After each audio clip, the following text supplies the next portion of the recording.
Hello guys, నమస్తే and welcome back to our channel mostly Telugu. Bigg Boss season 8 లో ఈ వారం టాస్క్ ల హోరాహోరీ తర్వాత నాగార్జున గారు అయితే వచ్చేస్తున్నారు. అవును, వీకెండ్ ఎపిసోడ్ లో భాగంగా నాగార్జున గారు పృథ్వీతో మాట్లాడుతూ ఈ విధంగా చెప్తారు. అయ్యా పృథ్వీ, ఈ వారం టాస్క్ లలో అదరగొట్టేసావు కదా, అదేంటో గానీ టాస్క్ లు నామినేషన్స్ అంటే నీకు ఫైర్ వచ్చేస్తుంది, పూనకం వచ్చినట్లు బిహేవ్ చేస్తావు కదా అని అంటారనమాట. దానికి పృథ్వీ వచ్చేసి అయ్యో అదేం లేదు సార్, జస్ట్ నా 100% ఎఫర్ట్స్ పెట్టాలి అనేసి ఆడతా సార్ ప్రతి గేమ్ అని చెప్తాడా. దానికి యా నేను అదే చూసా, నబిల్ కి నీకు జరిగిన బ్యాలెన్సింగ్ టాస్క్ లో వండర్ఫుల్ గా ఇద్దరు చాలా అంటే చాలా బాగా ఆడారు. I really appreciate you for that. And అలానే పృథ్వీ, చాలా చోట్ల కొన్ని మాటలు జారేస్తున్నావు, అవి కొంచెం కంట్రోల్ చేసుకో. నామినేషన్స్ లో కూడా అనవసరంగా చాలా మాటలు జారావు. అండ్ అలానే సీత మీద కోపడినప్పుడు కూడా సీతని అది ఇది అని ఒక 2 మాటలు మాట్లాడావు, అది నాకు అస్సలు నచ్చలేదు. కొంచెం నోటిని కంట్రోల్ చేసుకుంటే బాగుండేది అని నాకు అనిపించింది. గేమ్స్ ఆడుతున్నావు, యాక్టివ్ గా ఉంటున్నావు, కాకపోతే చెప్పుడు మాటలు వినొద్దు. ఈ బిగ్ బాస్ హౌస్ అనేది ఎప్పుడు ఎవరిని ఎలా మారుస్తుందో అనేది నీకు తెలీదు, నాకు తెలీదు. ఆ బిగ్ బాస్ హౌస్ కి తప్ప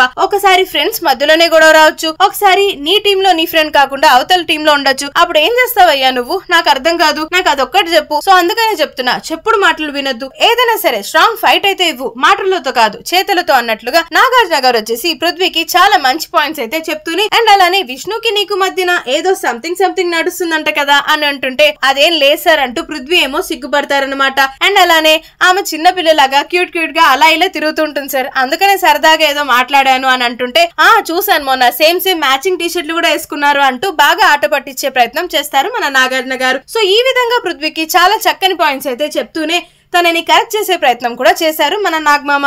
మరి మీరేమంటారు? ఈ వారం పృథ్వీ పర్ఫార్మెన్స్ మీకు ఎలా అనిపించింది? పృథ్వీ టాప్ 5 రేస్ లో ఉంటాడంటారా? మీ ఒపీనియన్ ని కమెంట్ బాక్స్ లో మాతో షేర్ చేసేయండి.